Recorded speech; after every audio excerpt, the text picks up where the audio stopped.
नमस्कार। MP classes कारिंगा में आपका स्वागत है। आज हमें सवाल करेंगे। प्रश्नावली कौन सी है?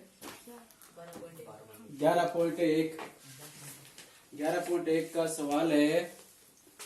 सातवां सवाल है।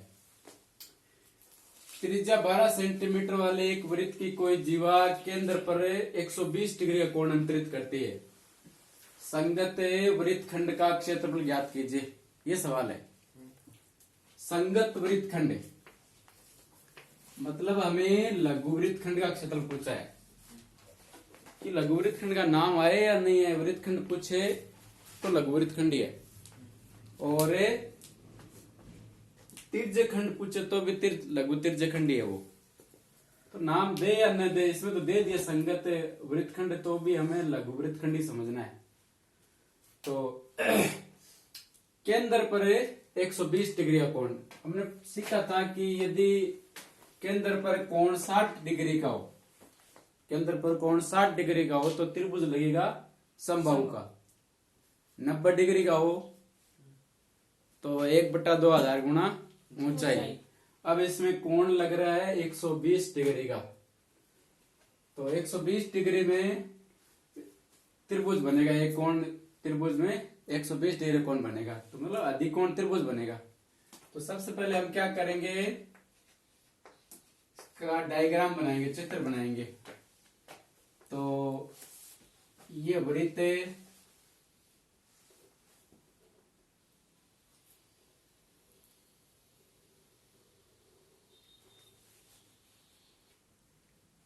में ये केंद्र वृत्त का कोण ले लिया 120 डिग्री का।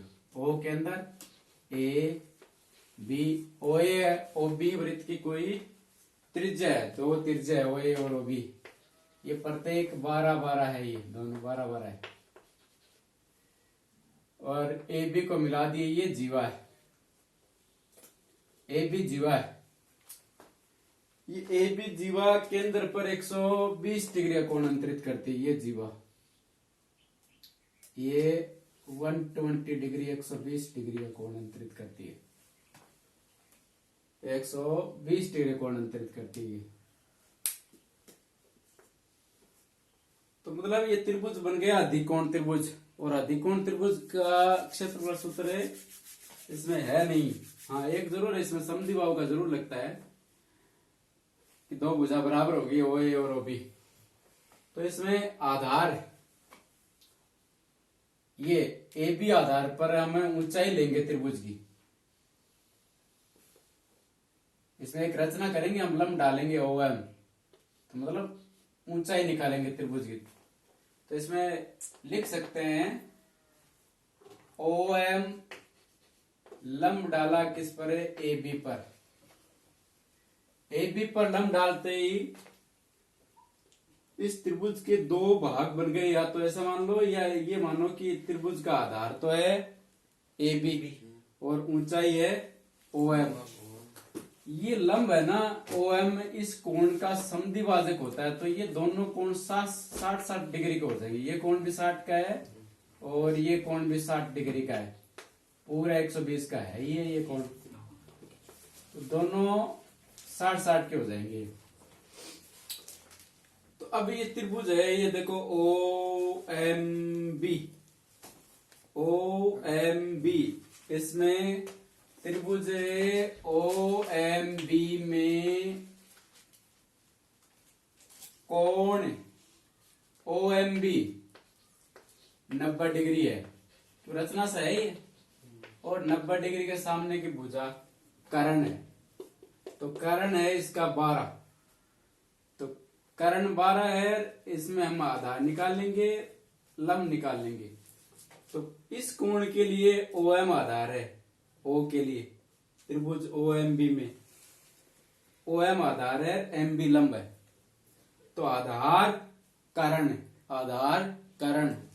किस में होता है, कोस में होता है। आधार बट्टा कर्ण। सेक में भी होता है आधार बट्टा कर्ण।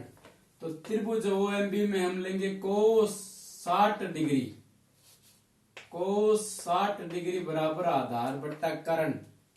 आधार इसमें OM और करण है OB। कोस 60 का मान है 1/2। कोस 60 का मान 1/2। साइन किसके बराबर होता है? OM हम ज्ञात करना है हमें। OB है 12। क्रॉस मल्टीप्लाई किया 12 एकम 12 आ गया। ये 2M OM बराबर आ गया 12/2। 12/2 तो OM आ गया 6 सेंटीमीटर। ये आ गया इस त्रिभुज का लंब आ गया, या माने तो ऊंचाई आ गई OM। कौन से त्रिभुज की? मतलब ये AOB त्रिभुज में भी ऊंचाई है और OMB में भी है। वो बेनिस्ट ऊंचाई है दोनों में। फिर ऊंचाई आ गई, ये करण है ही है, ये आधार और निकालेंगे MB देखो इस कोण के लिए MB क्या है? इस कोण के लिए MB लंब है और ये करण लंब ज्ञात करना है, करण दे रखा है। तो लंब बट्टा करण साइन में साइन 60 डिग्री यहां लगाएंगे। साइन 60 डिग्री लंब बट्टा करण। लंब MB और करण OB। लंब बट्टा करण साइन 60 का मान होता है √3/2 MB हम ज्ञात करेंगे और OB 12 है। क्रॉस मल्टीप्लाई कर दिया इनका तो 2MB बराबर है 12√3 और MB बराबर आ गया इसमें 12√3/2 तो 6√3 आ गया इसका। और इसकी इकाई सेंटीमीटर में है ही है, इसमें भी यहां सेंटीमीटर लिख दिया। अब ये जो केंद्र से हम जीवा पर लंब डालते हैं ना, वो जीवा को समद्विभाजित करता है, 2 भागों में बांट देता है। तो MB कितना है? 6√3। तो इसी प्रकार AMB कितना आएगा? 6√3 आएगा। तो लिख देंगे यहां पर है इसी प्रकार ये त्रिभुज AMO मिलेंगे ना, तो AMB कितना आएगा? इसी प्रकार AM बराबर है 6√3। हमें चाहिए AB के 2 खंड है, एक तो AM एक MB। तो AB equal to AM plus MB दोनों जोड़ देंगे। 6√3 प्लस 6√3 तो 6 मतलब ये बीजगणित की संख्या मान लो इनको, प्रमेय है ये √3। तो 6 हो गया 12। तो ये AB आ गई 12√3 सेंटीमीटर। अब देखो त्रिभुज AOB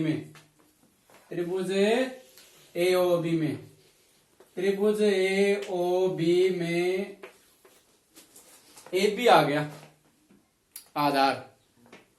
AB आधार कितना?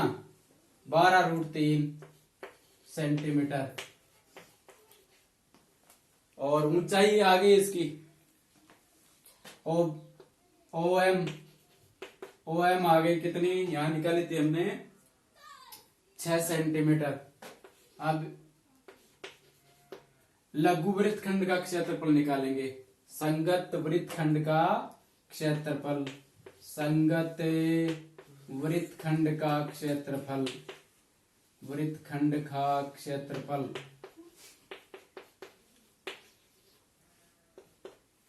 वृत्तखंड का होता है तिर्यक खंड में से त्रिभुज घटा दो। तो तिर्यक खंड का होता है πr² θ/360 -1/2 आधार गुणा ऊंचाई,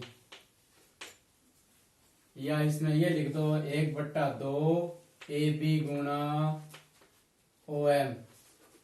ये हो गया AB गुणा OM इक्वल टू पाई का मान है 22/7, लेकिन यहां दे रखा है इस सवाल में 3.14।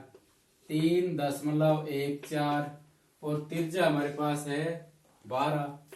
12 गुणा 12 थीटा, थीटा दे रखा है पूरा 120 का। अब 60 नहीं लेंगे थीटा, क्योंकि त्रिभुज में तो ये थीटा 120 ही रहेगा ना कोण। 120 बट्टा 360 डिग्री 1/2 ए बी कितना है? हाँ 12√3, 12√3 और OM 6।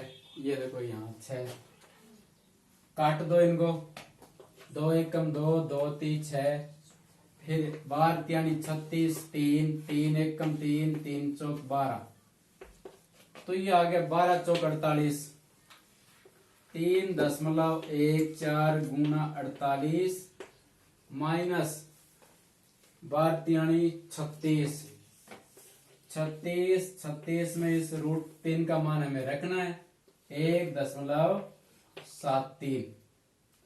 अब यहां से कॉमन भी आता है, या तो गुणा करके घटा दो या कॉमन ले लो। यहां से देखो 12 कॉमन आ रहा है, यहां से भी 12 कॉमन आ रहा है, तो कॉमन लेने से थोड़ा सवाल कैलकुलेशन सरल हो जाती है। तो 12 कॉमन ले लो, तो 12 लेंगे 3.14 गुणा 12 चौक 48 4, और यहां से आ गया 12 3 36, 3 रह गया 1.73। ये कॉमन क्यों लिया है? क्योंकि गुणा करने में थोड़ा टाइम लगता है, इसमें ए ले लिया। अब गुणा कर सकते हैं हम बिना रफ के बिना। ये 14 चौक 56, 4 3 12, तो 12.56 दशमलव 2 अंक पर लगाएंगे और इनको 3 से गुणा करेंगे। 3 3 9, 7 3 21 का 1, 3 एकम 3, 2 5, 5.19। ये घटा देंगे, थोड़ा यहाँ कर लो, ये बाकी डायरेक्ट भी कर सकते हैं। 16 में से 9 घटाया, कितना बचा? 16 में से 9 घटाया तो 7, ये लो। फिर ये 2 हो गया 3 में से, नहीं 5 में से 2 गया 3, ठीक है। फिर 12 में से 5 गया 7, 7.37। इनको हम गुणा करेंगे 12 से, 12 संतो 84, 12 यानी 36, 36 और 8 44, और 12 संतो 84, 84 4 88, 88.44। ये आ गया इनका। एक बार और देख लेंगे। यहाँ 16 में से 9 गया 7, हासिल किए 1, 2 हो गया यहाँ पर। 5 में से 2 गया 3, फिर 12, ये 12 होगा क्योंकि नीचे बड़ी संख्या है ना, तो 12 में से 5 गया 7, फिर इनको गुणा कर दिया 12 से, तो ये आ गया 88.44 सेमी स्क्वायर। ये है, ठीक है, समझ आया? ओके।